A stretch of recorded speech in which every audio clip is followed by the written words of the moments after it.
tying another wet fly from Ray Bergman's Trout. This is the Hunt. It's a handsome little fly with a floss body and a floss rib on it. Kind of reminds me of the apple green a little bit with the same kind of body combination. Little cinnamon wing and brown hackle to complete the hackle on the fly. Just a handsome little fly. Thought it'd be nice to demonstrate again using floss for putting in a rib. So that's the Hunt fly. I'll get started tying.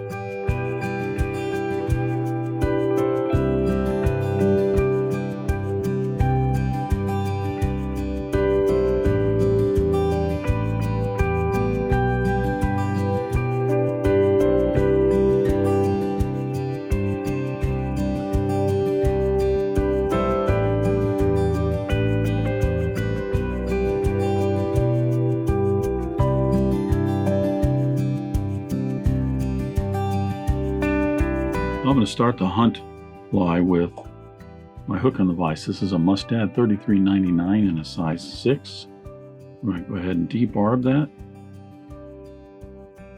I'm going to attach my thread. I'm going to start out with a 6/0 Danville in white. The body and rib is floss on the Hunt fly. So I'm going to start with a white thread underneath so it doesn't darken up the green floss. Advance my thread to just past the point of the hook. And I'm going to tie in the rib first. Now the rib is floss as well. I'm going to use a Danville 4-strand Rayon in yellow, but I'm only using 2 strands of the yellow.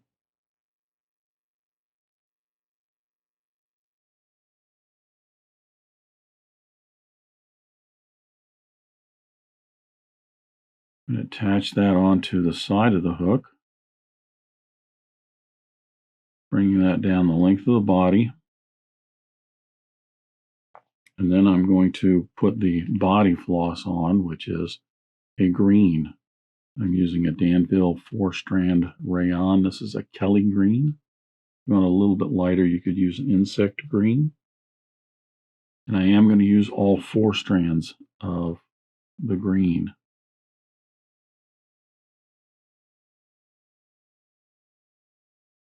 And put in a couple of wraps, still going down the hook shank to get to the very end, and then I'm going to wrap back forward. Nice touching turns to collect all that floss down to the hook shank. Careful not to get it twisted. That green's just a little bit long, so I'm going to just trim that a little.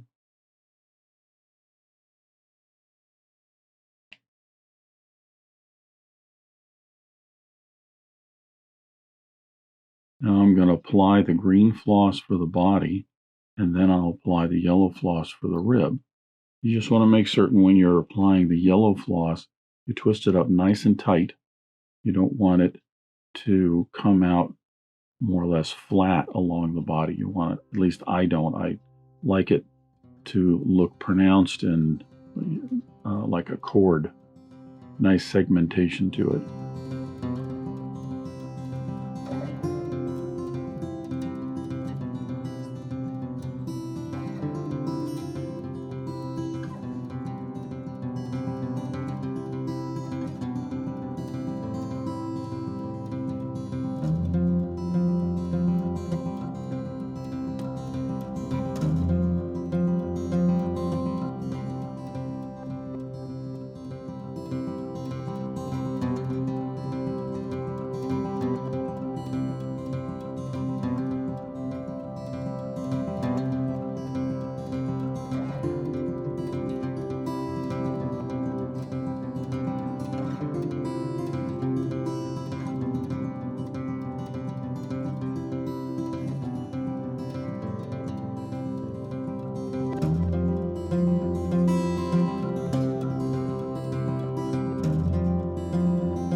Give that floss a nice twist before you wrap it on. It keeps it nice and corded. It looks, there's a little bit of a bump to it. Just looks more like a rib to it, and the segmentation as opposed to looking flat. Again, that's just my preference. I'm going to switch over to my finishing thread. I'm going to use a Danville 6/0 in black. A little wax on my thread.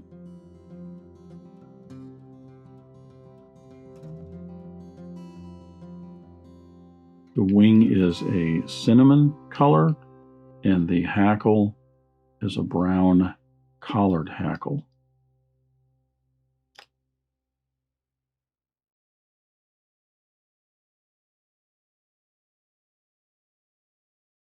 Now I'm ready to tie in the wing. There's something I wanted to point out real quick.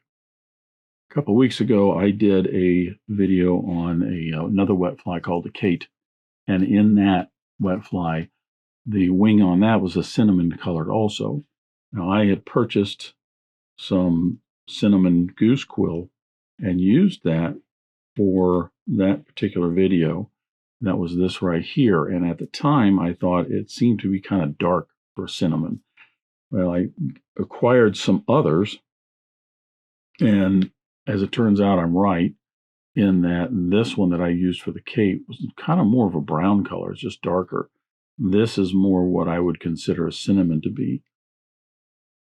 Now, it could be that I'm wrong, that this is too light. It's the dye on it or whatever was too light. But just keep that in mind when you're purchasing these things.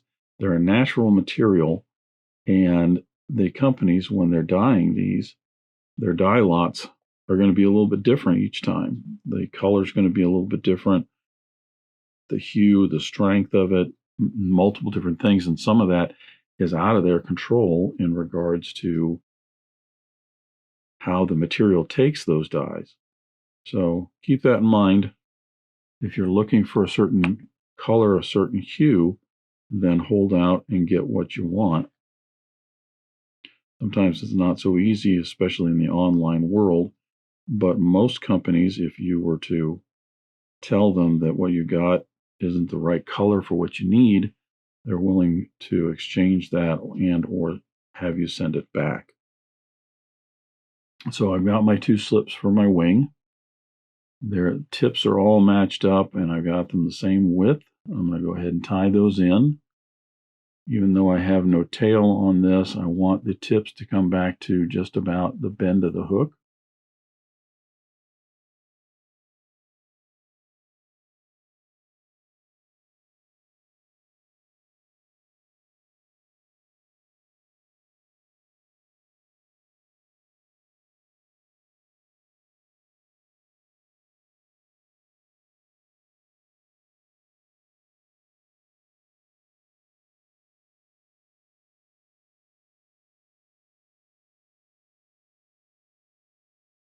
This is going to have a collared hackle on it, so I want to be careful to not make the head too big on this in terms of at this point right here, because the hackle is going to be tied in and wrapped forward 3 or 4 wraps and then terminated near the front, and then the actual head will kind of push on those hackle fibers rearward. I just don't want to make this too big at this point. I'm using a brown hen hackle. This particular cape has some nice long feathers to it.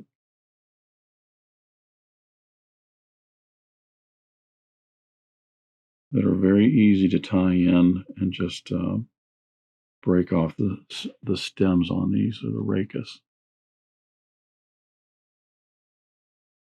Tie that in with a couple wraps, folding the tip back, a couple more wraps, and work my way down to behind the eye of the hook. I can then pop off that very tip. Then taking my hackle pliers, I can wrap that in about 3 to 4 wraps, working my way down to just behind the eye of the hook.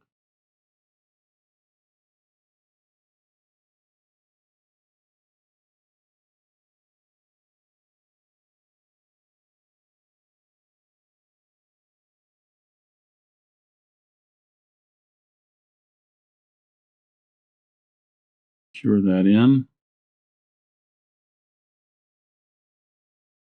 And now I'll sweep all of this back.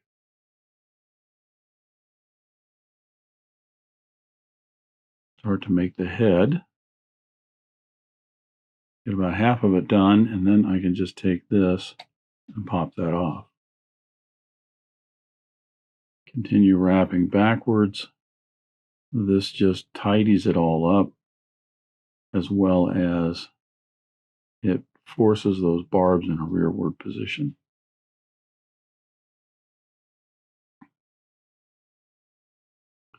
I'm going to flatten my thread, put in my whip finish, a little head cement, and then I'll come back and put a couple of coats of black lacquer on that to complete the fly.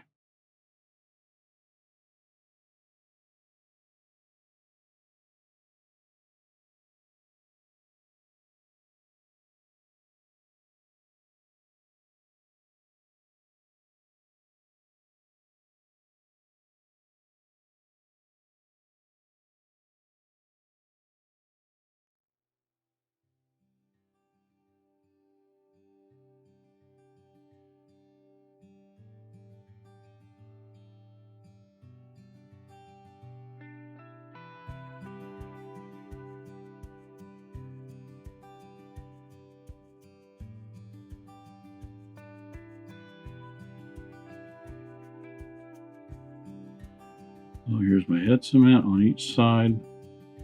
That'll soak right down in there and help protect those thread wraps.